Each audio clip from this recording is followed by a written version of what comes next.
তো হ্যালো বন্ধুরা, আশা করি তোমরা সবাই সুস্থ আছো এবং ভালো আছো। আজকে চলে এসেছি আরও একটি নতুন ভিডিও নিয়ে। তো আজকে আমার ভিডিওতে যারা নতুন, অবশ্যই চ্যানেলকে সাবস্ক্রাইব করো এবং পাশে থাকা বেল বাটনটা অবশ্যই ক্লিক করো, যাতে ভিডিও ছাড়ার আগে সবার প্রথম নোটিফিকেশান তোমাদের কাছে পৌঁছে যায়। আজকে চলে এসেছি পঞ্চম শ্রেণীর পঞ্চম অধ্যায় পরিবেশ ও উৎপাদন। একের দাগের 1 নম্বর প্রশ্ন আছে, ধান কাটা বা ঝাড়ার মেশিনের নাম কি? হারভেস্টার। এই প্রশ্নের উত্তর হবে হারভেস্টার। 2 নম্বরের প্রশ্ন আছে, লুপ্তপ্রায় মাছেদের না বাঁচালে কি হবে? এই প্রশ্নের উত্তর লিখবে খাদ্য শৃঙ্খল ভেঙে পড়বে। 3 নম্বর প্রশ্ন আছে, পুরুষ না মহিলা কার বুদ্ধিতে চাষ শুরু হয়েছিল? এই প্রশ্নের উত্তর লিখবে মহিলা। 4 নম্বর প্রশ্ন আছে, আগে কীটনাশক হিসাবে কি ব্যবহার হতো? এই প্রশ্নের উত্তর লিখবে নিমপাতা। 5 নম্বর দাগের আছে প্রশ্ন, বেশি কীটনাশক ব্যবহার করলে কি হতে পারে? এই প্রশ্নের উত্তর লিখবে জমি বন্ধু পোকারা মারা যাবে। 6 নম্বর প্রশ্ন আছে, কত সালে চালের দাম 4 গুণ হয়ে গিয়েছিল? এই প্রশ্নের উত্তর লিখবে 1966 সালে। 7 নম্বর দাগের প্রশ্ন আছে, প্রথম কিসের জলে চাষ হতো? এই প্রশ্নের উত্তর লিখবে বৃষ্টির জলে চাষ হতো। 8 নম্বর প্রশ্ন আছে, গরমকালে কি কি ফসল চাষ হতো? এই প্রশ্নের উত্তর লিখবে গরমকালে চাষ হতো ঝিঙে এবং পটল। 9 নম্বর প্রশ্ন আছে, শীতকালে কি কি ফসল চাষ হতো? এই প্রশ্নের উত্তর লিখবে কপি, পেঁয়াজ, আলু, ডাল ইত্যাদি। 10 নম্বর প্রশ্ন আছে, ধান ঝাড়ন কি দিয়ে তৈরি করা হতো? এই প্রশ্নের উত্তর লিখবে চেরা বাঁশ দিয়ে। 11 নম্বর প্রশ্ন আছে, ধাপ চাষ কোথায় দেখা যায়? এই প্রশ্নের উত্তর লিখবে পাহাড়ি অঞ্চলে।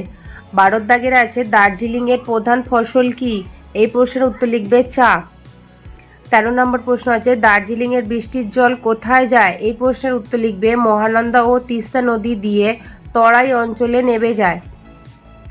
14 দাগের আছে প্রশ্ন, তরাই অঞ্চলের মাটি কিভাবে উর্বর হয়েছে? এই প্রশ্নের উত্তর লিখবে মহানন্দা ও তিস্তা নদীর পলি জমে। 15 দাগের প্রশ্ন আছে, দার্জিলিং আর তরাইয়ের চা কি একই মানের? এই প্রশ্নের উত্তর লিখবেন না, দার্জিলিংয়ের চায়ের স্বাদ আর গন্ধ আলাদা। 16 নম্বরের প্রশ্ন আছে, তরাই অঞ্চলে বিখ্যাত 2টি ফলের নাম লেখো। এই প্রশ্নের উত্তর লিখবে আনারস ও কলা। 17 নম্বর প্রশ্ন আছে, তরাইয়ের বৃষ্টি কীরকম হয়? এই প্রশ্নের উত্তর লিখবে উত্তরে পাহাড়ি এলাকা থেকে কম কিন্তু দক্ষিণ থেকে বেশি। 18 নম্বর দাগের প্রশ্ন আছে, মালদার একটি বিখ্যাত আমের নাম লেখো। এই প্রশ্নের উত্তর লিখবে ফলজি আম।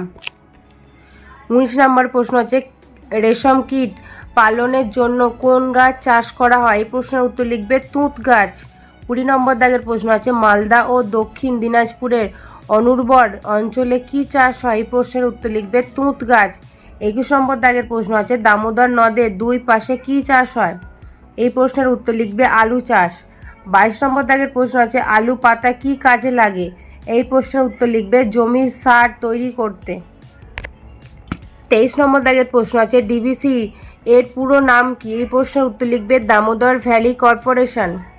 24 নম্বর দাগের প্রশ্ন আছে, আম বাগান কোন কোন অঞ্চলে বেশি দেখা যায়? এই প্রশ্নের উত্তর লিখবে মালদা, মুর্শিদাবাদ, নদিয়া, উত্তর 24 পরগনা আম বাগান বেশি দেখা যায়। 25 নম্বর দাগের প্রশ্ন আছে, দক্ষিণের দিকে কোন চাষ বেশি হয়? এই প্রশ্নের উত্তর লিখবে নারকেল ও সুপারি। 26 নম্বর দাগের প্রশ্ন আছে, পশ্চিমে কিভাবে চাষ হয়? এই প্রশ্নের উত্তর লিখবে উঁচু মাটি কেটে যেখানে আল দিয়ে বেঁধে বৃষ্টির জল ধরে রেখে চাষ করা হয়। 28 নম্বর প্রশ্নের উত্তর আছে, সমুদ্রের কাছে মাটিতে কি বেশি থাকে? এই প্রশ্নের উত্তর লিখবে লবণ বা নুন।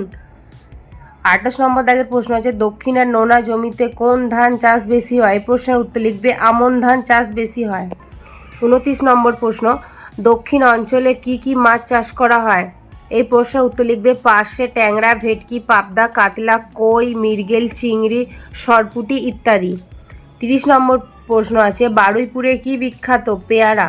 31 নম্বর প্রশ্ন আছে, জলকাদায় কি মাছ পাওয়া যায়? উত্তর লিখবে জিওল মাছ। 32 নম্বর প্রশ্ন হচ্ছে, লুপ্তপ্রায় মাছ বাঁচানোর জন্য আমাদের কি করা উচিত? এই প্রশ্নের উত্তর লিখবে যেসব মাছ লুপ্তপ্রায় তারা যদি ধরা পড়ে তাহলে সেগুলোর মধ্যে ছোটগুলো বা বাচ্চাগুলোকে আবার জলে ছেড়ে দিতে হবে। 33 নম্বর প্রশ্ন আছে, জাল ছাড়া আর কি দিয়ে মাছ ধরা হয়? এই প্রশ্নের উত্তর লিখবে বাঁশের শালা দিয়ে, পাতার ফাঁদ, ঘুনি, পোলো, ছিপ ইত্যাদি দিয়ে মাছ ধরা হয়। চ্যানেলটি ভালো লাগলে অবশ্যই সাবস্ক্রাইব করতে ভুলো না এবং পাশে থাকা বেল বাটনটি অবশ্যই ক্লিক করে এবং বন্ধুদের সাথে বেশি বেশি করে শেয়ার করে, যাতে বন্ধুদের খুব উপকারে লাগে। আজকের মতো টাটা, দেখা হচ্ছে পরের ভিডিওতে।